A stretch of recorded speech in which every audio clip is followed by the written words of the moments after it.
CW, I don't appreciate you doing me like that when it comes to Legends of Tomorrow. This is going to be a long one. Let's dance. So for those of you that may not know, on the CW, as a part of the Arrowverse shows, the Legends of Tomorrow was actually kind of a Guardians of the Galaxy ragtag band idea, where they pulled together some random characters who had some minor to supporting appearances in Flash and Arrow, and they were brought together by Captain Rip Hunter, who took them out on a mission to stop Randall Savage.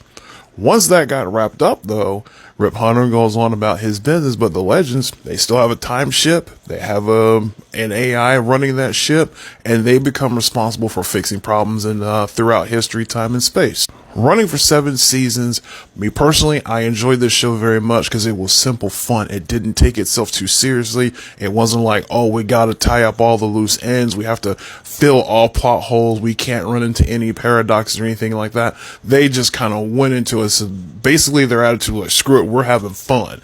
And have fun they did.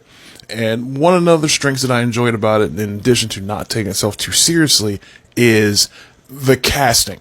The casting was done real nicely, which characters would come in for maybe 1 to 3 seasons and then they bounce out. So it kept things from getting too stale and focusing too much on a small single cast. In fact, out of the folks in this picture here, the person up top, Sarah Lance, she is the only character who was in Legends episode 1 all the way up to the last episode of Legends. Everybody else in this picture eventually leaves. Speaking of that last episode of season 7, CW, I do not appreciate being left on a cliffhanger like that will ultimately never be resolved.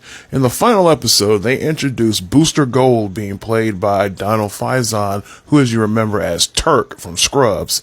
The Time Bureau came back into play, and we're never going to know what's happening from there. If I had realized this, I probably wouldn't have gone back to finish Legends, because I personally don't like going back and watching a show that I know ends on unresolved cliffhangers. But I'm still glad I did, because I had a lot of fun with it.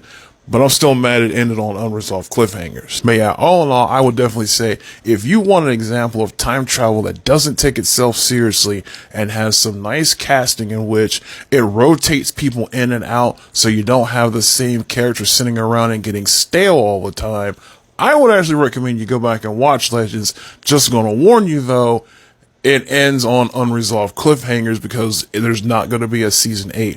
I would love to get a straight to streaming movie, but oh well. This is Jolly Yellow, out.